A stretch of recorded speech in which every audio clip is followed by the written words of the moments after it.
तपस्वाध्यायनिरतं तपस्वी वाग्विदां वरं नारदं परिपप्रच्छ वाल्मीकिर्मुनिपुङ्गवम्. Tapaha, Visarga changes to su there. Swadhyaya, Swa-adhyaya, Swadhyaya niratam is a compound word. Dha is Mahapranaha. So now, Tapaswadhyaya niratam because of Sandhi. Tapasvi. Now, Tapaswadhyaya niratam, the Swadhyaya niratam ends in an Anuswara followed by Tapasvi. The first letter is Ta. So, the Anuswara changes to N, which is the Anunasika or the nasal of the Tavarga. So, Swadhyaya Niratan Tapasvi because of Sandhi. Vakvidam. Vagvidam is a compound word. Varam. Vagvidam ends in Anuswara followed by Varam. Va. So, the Anuswara changes to the nasal of Va, which is Va. So, Vagvidam Varam because of Sandhi. Naradam Paripapracha. Second cha is Mahapranaha. Valmikihi. Visarga changes to Repha. Munipungavam is a compound word. Valmikir Munipungavam because of Sandhi.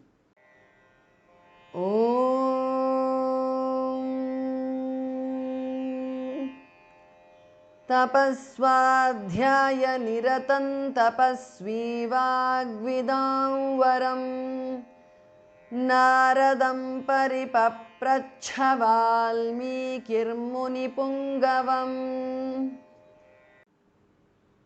Konvasmin sampratan loke gunavan kascha viryavan dharmagnyascha kritagnyascha satyavakyo Dridhavrataha.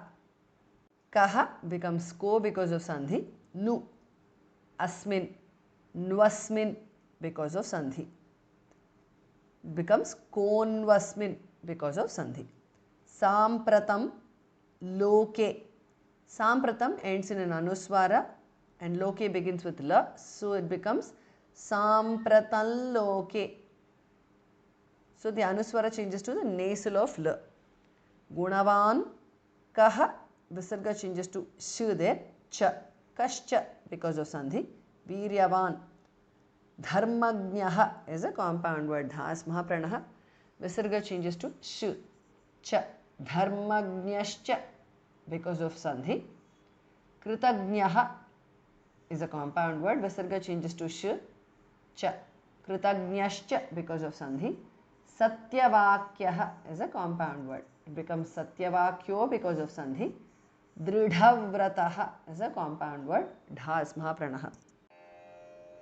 Konvasmin sampratan loke gunavan kascha viryavan dharmagnyascha kritagnyascha satyavakyo dridhavrataha.